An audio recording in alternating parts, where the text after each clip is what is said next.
अर्चनीय वंदनीय संत समाज, धर्मप्रिय बंधुओं एवं श्रद्धा मूर्ति देवियों, एक सूत्र हम लोग याद करें।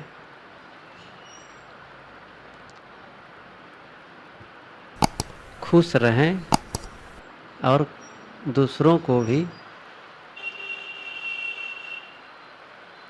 यही चीज़ दें।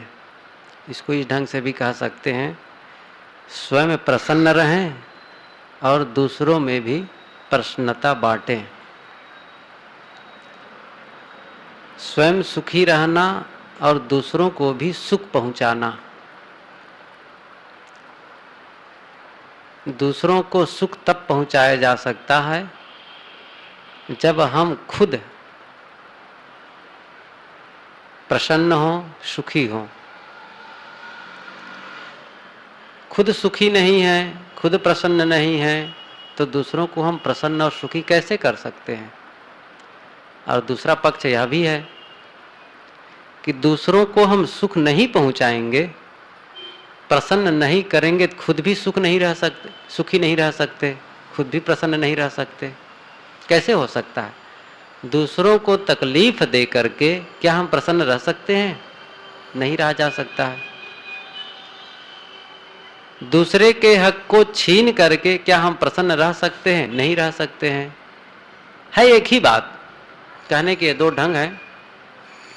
प्रसन्न रहना, सुखी रहना और दूसरों को सुख देना, इतना ही है। इस बात को मैं कहा कि याद करें। याद मुखाग्र नहीं, हृदयाग्र, मतलब हृदयंगम करें। एक वाणी से, जैसे गुरुजी कहा करते हैं, वो पोथी पढ़ी पढ़ी जगमुआ पंडित भया न कोय, 2.5 आखर प्रेम का पढ़े सो पंडित होए।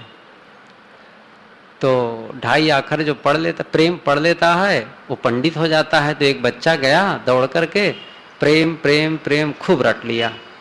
पिताजी के पास आकर कहा, पिताजी मैं पंडित हो गया। कि कैसे? कि प्रेम पढ़ लिया, खूब याद है। पूछ लिए प्रेम प्रेम प्रेम। कहा, बेटा ये प्रेम पढ़ना नहीं है, वाणी से प्रेम नहीं पढ़ा जा सकता। इसको पढ़ने के लिए वर्षों लग सकते हैं, पूरा जीवन लग सकता है, तब कहीं प्रेम का उदय होता है। नहीं भी हो सकता है, वो स्थिति नहीं आई तो नहीं भी हो सकता है, पूरा जीवन लग सकता है। इस सूत्र के प्रयोग में भी जीवन लग सकता है तो वही चीज, शब्दों का अंतर है, प्रेम ही है। खुद सुखी रहना, खुद प्रसन्न रहना और दूसरों को भी प्रसन्न करने का प्रयास करना। इसके लिए 2 महत्वपूर्ण सद्गुणों की आवश्यकता है। एक सहनशीलता और दूसरा है त्याग। त्याग और सहनशीलता के बिना न हम प्रसन्न हो सकते हैं, न दूसरों को प्रसन्न कर सकते हैं। ये भी बात वही है।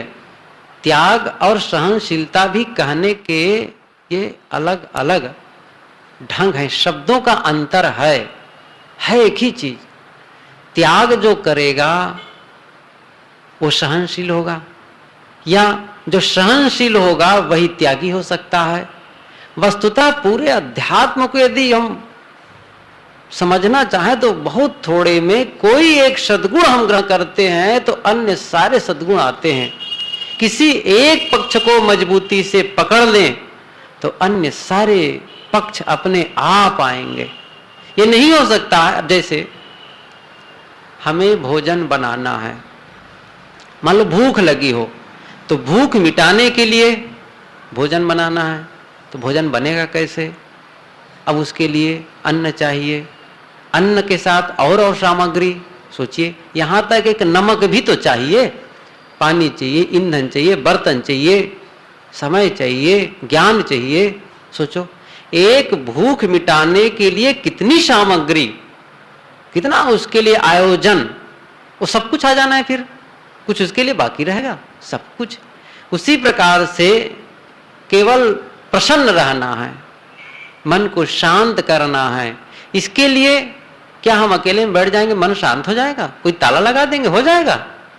पूरा आयोजन, पूरा समग्र रूप से अपने आप को बदलना पड़ता है। हर क्षेत्र में अपने आप को परिवर्तित करना होता है, तब जाकर के वो एक काम सधता है। तो त्याग कहने का अर्थ सहनशील होना, और सहनशील होने का अर्थ है त्यागी होना। वो उदाहरण शायद कई बार आप लोगों ने सुना होगा कि एक आदमी, राजा का ही लड़का कहो, जो भी कहो, शायद मैं कई बार कहता भी हूँ और लोग भी सुने होंगे आप लोग, कि जंगल में भटकते हुए पहुंच गया, कहीं आखेट के लिए गया रहा, तो जिस किसी भांति वो बिछुड़ गया अपने साथियों से जो हो, तो रात्रि वो संत के यहाँ रुका। तो सुबह पूछा तो परिचय वर्चय हुआ, सब चीज हुई। तो कहा कि अरे कुछ धर्म कर्म भी किया करो भैया, क्या कर दो, सब बताया। तो लगा पूछ परस से पता चला कि सारे दुर्गुण उनमें हैं, सब गलतियां उनमें भरी पड़ी हैं। धन, जवानी का मद, वैसे ही बौरा जाता है आदमी जो हो।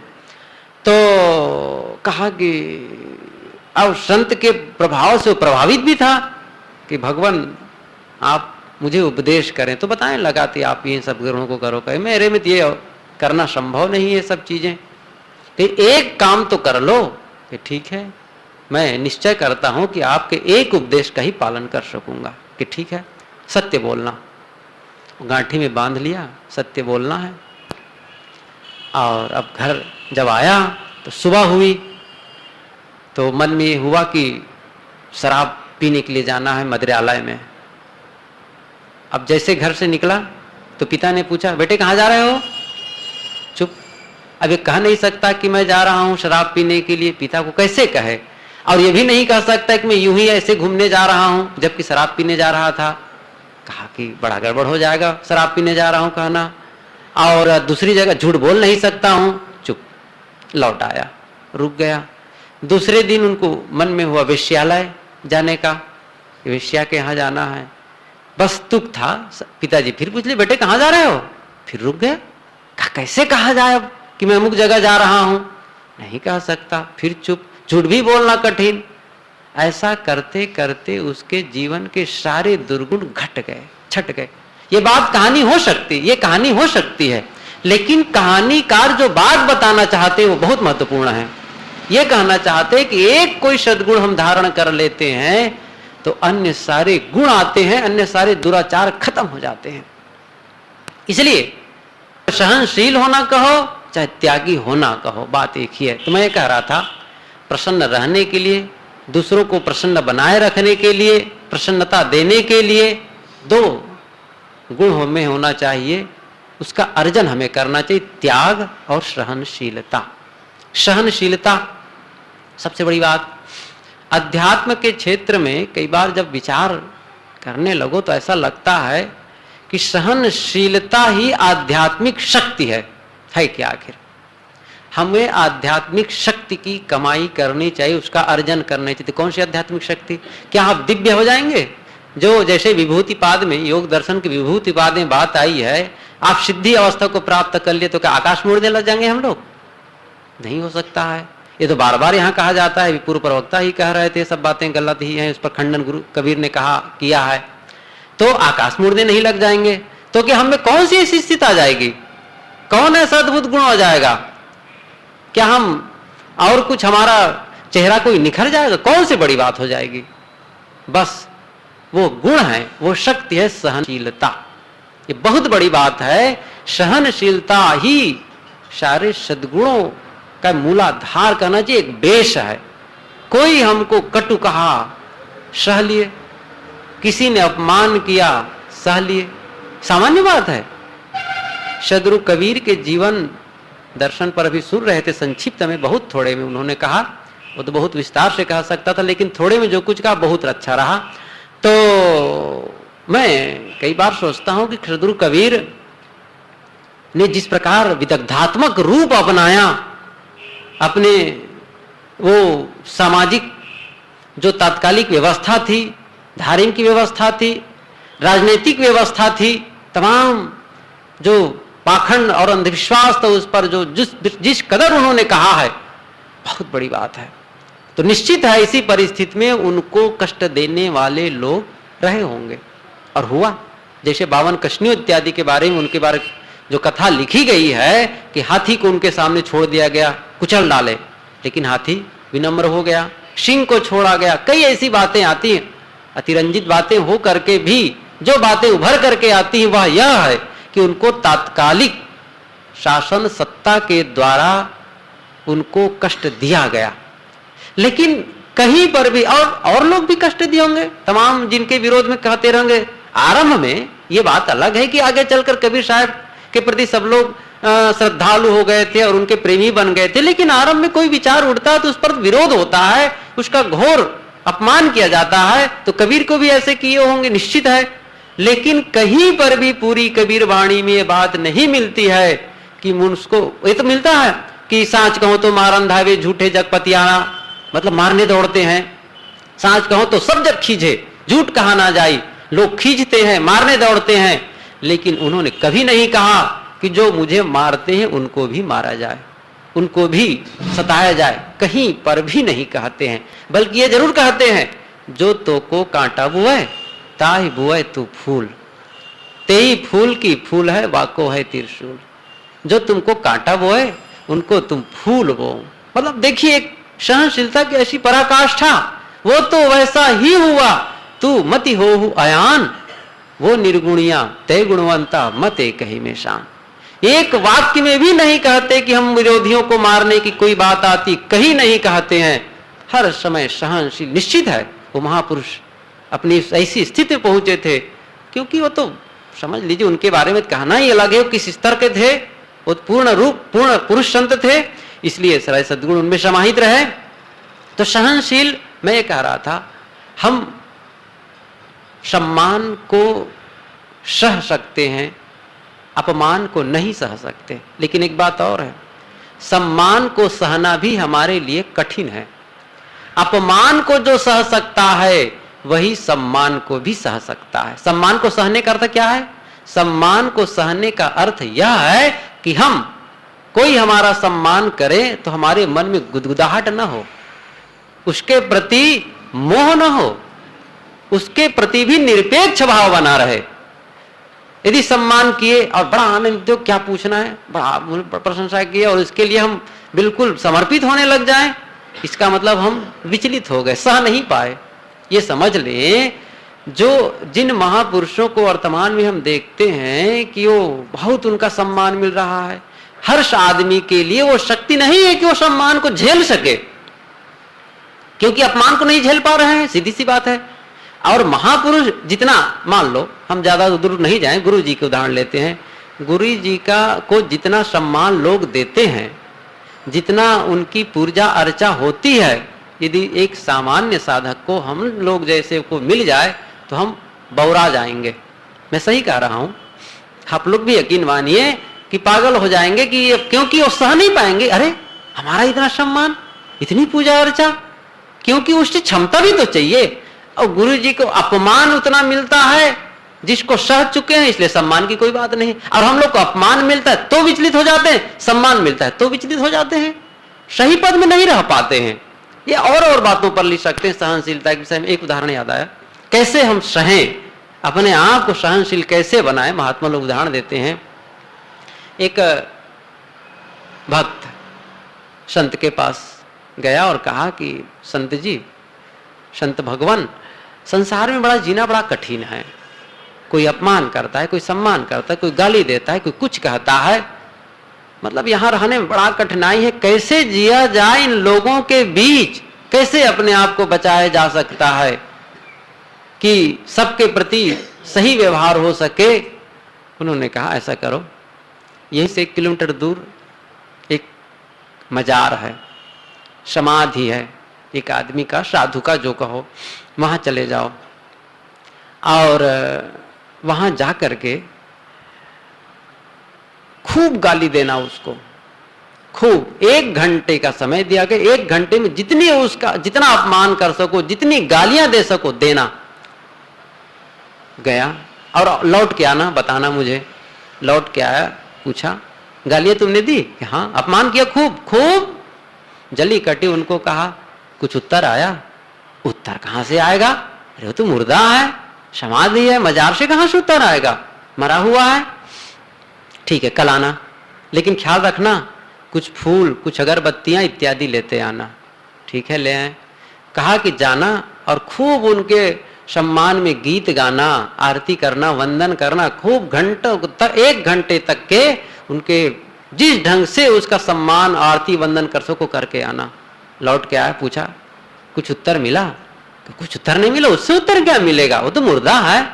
कि बस ऐसे ही बनना है संसार में, तुम भी उसी प्रकार हो जाओ तभी सुखी रह सकते हो।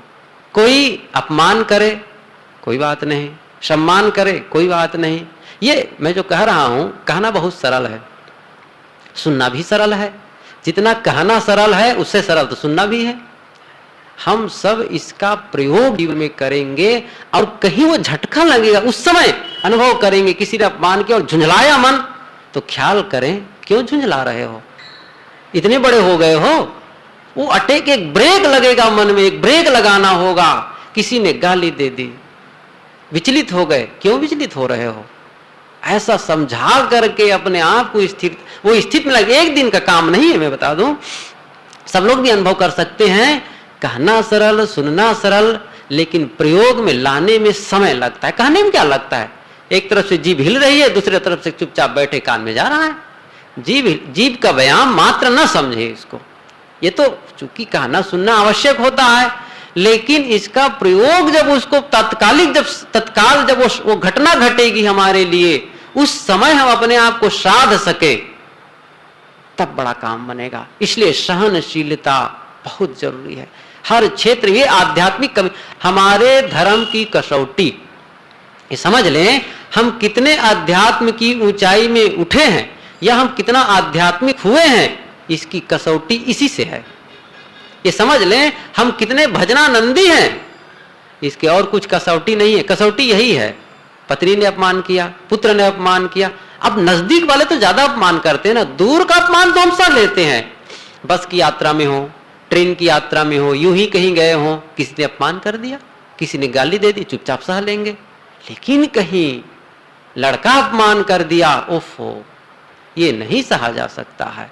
नौकर कहीं अपमान अवहेलना कर दिया, ये नहीं सहा जा सकता है। पत्नी के कुछ वचन ऐसे हो गए जो हमारे लिए अनसुहाते, ये नहीं सहा जा सकता। अपनों से ही ज्यादा कष्ट होता है। इसलिए सदगुरु कबीर कहते हैं कि बंसई आग लगी बंसई जरिया, भरम भूल नर धंधे परिया, हस्ती फंदे हस्ती रही, मृगा के फंदे मृगा रही।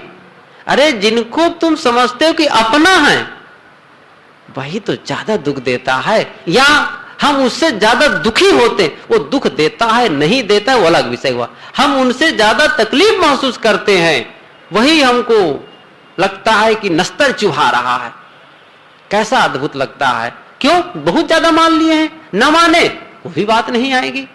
इसलिए पहला शर्त है सहनशील होना। दूसरा त्याग। बात तो वही है, मैं वही कह रहा ना, बात वही है। त्याग का मतलब हम दुख होने का समय थोड़ा रहता है, हम दुख झेलते ज्यादा हैं, उसकी संवेदना को ढोए रहते हैं, उस दुख को हम ढोए रहते हैं देर तक के, और इसलिए उसको त्याग नहीं कर पाते। मैं कहा ना, भी अपमान कोई कर दिया तो अपमान कर दिया तो तत्काल ठीक है कह दिया, हमने कुछ कह दिया, बातें खत्म हो गई। लेकिन उन्होंने जो कहा है, वर्षों बीत जाए तब भी हम उसको ढोए रहते हैं। उन्होंने मेरा अपमान किया, सोचो अब ढो रहे हैं उसको, अब छोड़ देना चाहिए। त्याग की शक्ति नहीं रह गई ना, इसलिए उसको अब ढो रहे हैं, वो दुख को ढो रहे हैं। मान लो चाहे शरीर की पीड़ा ही क्यों ना हो, वो कुछ समय के लिए रहता है। क्योंकि हमारा मन इतना विकसित हो गया, इतना संवेदनशील हो गया है कि बस उसको पकड़ करके इतने संस्कार जमा कर लेता है कि बहुत दिन तक ढोते रहता है। गलत संस्कारों का त्याग किए बिना कैसे में आत्मा शांति मिलेगी? नहीं मिल सकती है। अन्य जैसे जानवर है, उसमें ये संस्कार उतने देर तक संग्रहित नहीं रह सकते। जैसे बैल है, भैंसा है, गाय है, डंडे से पीट दो तो तत्कालिक उनको पीड़ा तो होगी, लेकिन तब वो भूल जाएंगे कुछ देर में। फिर वो उसको ढोए नहीं रहेंगे कि मुख ने मारा था, कैसा है वैसा, हाँ कोई कोई जानवर के लिए बात आती है कि वो थोड़ा से कभी देख लेते, बदले की बात आती, लेकिन तब भी वो ढोते नहीं है कि हमने वैसा उसको लगातार उसको ढोए नहीं रहते। हम जैसे किसी ने मड़ोड़ करके हमारी उंगली को तोड़ दी तो वो कष्ट कब तक रहेगा, वो दुख कब तक रहेगा, जब तक उंगली की प्लास्टर हो करके उसको दवाई इत्यादि करके वो पूर्ण रूप से पूर्व स्थिति में ना आ जाए। हम 1 महीना कह लेते हैं, चलो 1 महीने तक उसकी तकलीफ बनी रही, उसके बाद तो कोई तकलीफ नहीं है, दर्द खत्म, माम खत्म। लेकिन नहीं, सोचो भूल सकते हैं? नहीं भूल सकते हैं। अब वो ढोएंगे उसको, वर्षों ढोते, जीवन भर ढोते रहते। और वो दुख को कैसे दूर किया जाए? तात्कालिक जो दुख है तो खत्म हो गया, लेकिन जो एक ढो रहे हैं उस दुख को दूर करना कैसा अद्भुत है। त्याग की शक्ति का अभाव है। यदि हम सुखी रहना चाहें, प्रसन्न रहना चाहें, तो त्याग की शक्ति का अर्जन करना पड़ेगा। वे संस्कार जो हमारे मन में कौन से कबाड़ ही तो भरे रहते हैं, अनावश्यक विचार ही तो भरे रहते हैं, उन विचारों को त्याग की क्षमता ही नहीं होगी। मैं इसको भी कहूं, वह त्याग में सहनशीलता के लिए कहा यह आध्यात्मिक शक्ति है, और दूसरा पक्ष ये भी कहा, पहले ही बता दिया था कि दोनों एक ही गुण है। त्याग कहो चाहे सहनशील होना कहो, त्याग भी एक ऐसा है, अब घूमते जाइए अंदर, उसको अध्यात्म के अंतरम में बिल्कुल गहराई में उतरते जाइए तो एक ही आपको लगेगा त्याग के अलावा अध्यात्म कुछ भी नहीं है। एक प्रश्न होता है, ध्यान बड़ा है कि त्याग बड़ा है? क्योंकि ध्यान समाधि की बात कही जाती है अंतिम में, और ध्यान समाधि से ही कल्याण होगा, मोक्ष होगा, निर्वाण होगा, बात बिल्कुल ठीक है। लेकिन त्याग बड़ा है कि ध्यान बड़ा है? ये प्रश्न कल्याण पथ में गुरुदेव जी उठाए हैं और उसका समाधान किए हैं। आप लोग वो पुस्तक यदि पढ़े हो तो जानते हैं कि त्याग बड़ा कि ध्यान बड़ा, तो दोनों का महत्व है, ध्यान का भी महत्व है, त्याग का महत्व है, लेकिन अंततो गत्वा श्रेष्ठ है त्याग। क्योंकि ध्यान में भी बैठ करके हम यही करते, त्याग, अस्वीकार। इसीलिए एक विद्वान ने लिखा है, कबीर की साधना अस्वीकृति की साधना है। हम बैठे और अस्वीकार करते जाएं सारे। अभी पूर्व प्रवक्ता कह रहे थे कि योगा चित्त वृत्ति निरोधा, ये है क्या? चित्त के वृत्तियों, चित्त का निरोध नहीं, वृत्ति का निरोध। और ये वृत्ति जो है, जो हमारा इस प्रकार से प्रवाहित विचारों को होता है, उसका त्याग करना ही तो ध्यान की पराकाष्ठा है। त्याग के बिना ध्यान संभव नहीं है। इसलिए अंततो गत्वा त्याग ही सब कुछ है। और उसको 2 नाम दे सकते हैं, त्याग और वैराग्य। त्याग और वैराग्य बस शब्दों का है, एक तरफ त्याग, दूसरे तरफ वैराग्य। इन दोनों तटों के बीच में ही शांति की धारा प्रवाहित हो सकती है जीवन में। ये दोनों शक्ति नहीं है, और वैराग्य है, सहनशीलता कहो चाहे जो कहो। मैं कहा ना, कोई एक सद्गुण दूसरे सद्गुण से अछूता नहीं रह सकता है, उसी प्रकार कोई एक दुर्गुण दूसरे दुर्गुण से अछूता नहीं रह सकता। कब वह आगे के दुर्गुण में कदम बढ़ा ले, कहा नहीं जा सकता है। उसी प्रकार सद्गुण जो ग्रहण शुरू कर दिया है, कब उसमें अन्य सारे सद्गुण समाहित हो जाएं? कभी भी आ सकते हैं, है ही है उनमें। तो कहने का मतलब यह है, मैं शुरू में आप लोगों के बीच कहा कि प्रसन्न रहना, सुखी रहना और दूसरों को प्रसन्न रखना, ये तब संभव है जब हम सहनशील हो जाएं, जब हम त्याग की शक्ति वाला हो जाएं। नहीं तो मन एक होता है ना, त्याग प्रतिक्रिया, एक शब्द आप लोग सुने होंगे, प्रतिक्रिया। हम प्रतिक्रिया में उलझते रहते हैं। अंदर किसी ने कहा, और वही है मैं ढोना, मैं कहा ना, जो दुख झेलना है क्या, प्रतिक्रिया में उलझना। ये नहीं कि उन्होंने कर दिया ठीक है, लेकिन उसको बदला लेने के लिए इतने मन में विचार उठेंगे। ये अलग विषय है कि बदला ले पाते हैं कि नहीं ले पाते। बदला तब ले सकेंगे जब आदमी सामने वाला कमजोर हो, और नहीं कमजोर है तब उसी में जलते रहेंगे, या उसके लिए ऐसा आयोजन करेंगे, ऐसा प्रोग्राम बनाते रहेंगे, ये बारंबार उसके लिए सोचना, विचारना। ये प्रतिक्रिया, कोई कहा प्रतिक्रिया में आए, कहते कहते हम एकदम चलते रहते हैं। सही बात मानो सही कही हो, फिर भी हम प्रतिक्रिया करते रहते हैं। और इस प्रतिक्रिया की जो जलन है, बहुत असहनीय है। इसलिए आवश्यक है इन सब बातों को हम ध्यान दें और इसको दूर करने का प्रयास करें। जैसे हमारे मन में, जैसे साहब कई बार कहा करते, सहज साधना है क्या? सहज साधना है क्या? यही कि मन में देखो कि मन में गलत विचार आते हैं तो उसको छोड़ते जाओ। ये प्रतिक्रिया भी तो गलत विचार ही होंगे। सही बात होगी। हमको वो कहता कौन कहता है? कौन होता है कहने वाला? सबके अंदर अहम जगता है। ये अहंकार एक ऐसा जबरदस्त, ऐसा क्रूर है, सबके अंदर बैठा, ऐसा क्रूर, ऐसा डरावना है, नाग की तरह फुफकारता है। कोई कुछ कहा, कौन होता है कहने वाला? बस डसता है, जहर उगलता है, सबके अंदर है। अरे उस नाग को ही मसलना, उसको खत्म करना, अंदर जहर उगल रहा है।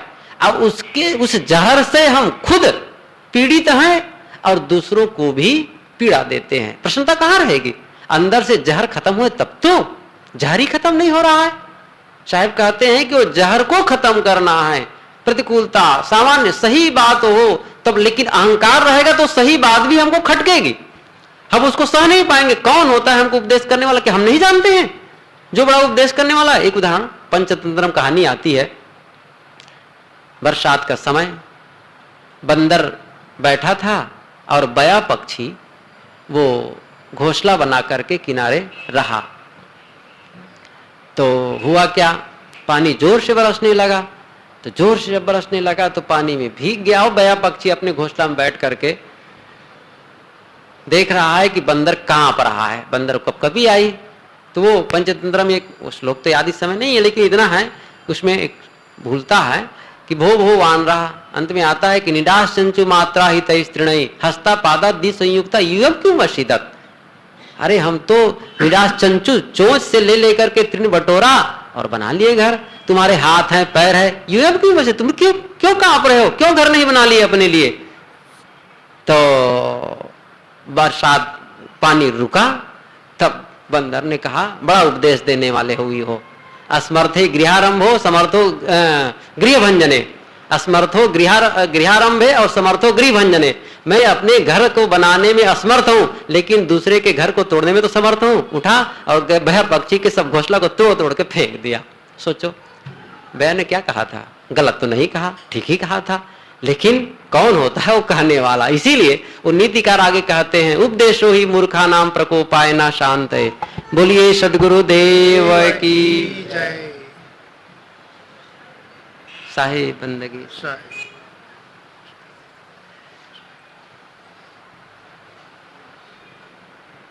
उपदेशो ही मूर्खा नाम प्रकोपाय ना शांत है, पया पानम भुजंगा नाम केवलम विश्वर्धनम। उपदेश, मूर्ख को उपदेश करना उचित नहीं है। उनका क्रोध शांत नहीं होता है। जैसे सांप को दूध पिलाओ, पया पानम भुजंगाम केवलम विश्वर्धनम, केवल जहर ही बढ़ेगा, विष बढ़ेगा, शांत नहीं होगा। ये एक प्रतिक्रिया का उदाहरण है। हम प्रतिक्रिया क्या है? ठीक ही तो कहा था, बया कोई गलत तो नहीं कहा था, लेकिन नहीं, हमारा अहंकार फुफकारा। हम सब अहंकार से, अहंकार के नाते सहनशील नहीं हो पाते, त्यागी नहीं हो पाते, बल्कि हिंसा की भावना अंदर आती है।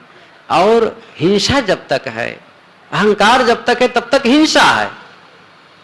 और अहिंसक हुए बिना हम परमार्थ पथ में कैसे बढ़ सकते हैं? तो आरंभ में मैंने कहा एक सूत्र, और ये सूत्र कई बार सुने हैं कि स्वयं प्रसन्न रहें और दूसरों में प्रसन्नता बांटें। और ये तब संभव है दूसरों में प्रसन्नता बांटना जब हम खुद प्रसन्न हो। और खुद प्रसन्न तब हो सकते हैं जब दूसरों को सुख दे सकते हैं। दूसरों को दुख दे करके कभी भी हम प्रसन्न नहीं रह सकते हैं। कहने की ये दो ढंग होते हुए भी बात एक ही है। और इन दोनों के लिए, प्रसन्न रहने के लिए, प्रसन्नता देने के लिए सहनशील होना पड़ेगा, त्याग की शक्ति अर्जित करनी पड़ेगी, तब जाकर के हम उस स्थिति में पहुंचेंगे। और निश्चित है इससे हमारा काम बनेगा, औरों का भी काम बनेगा। मैं आप लोगों के बीच काफी देर से कुछ कहा,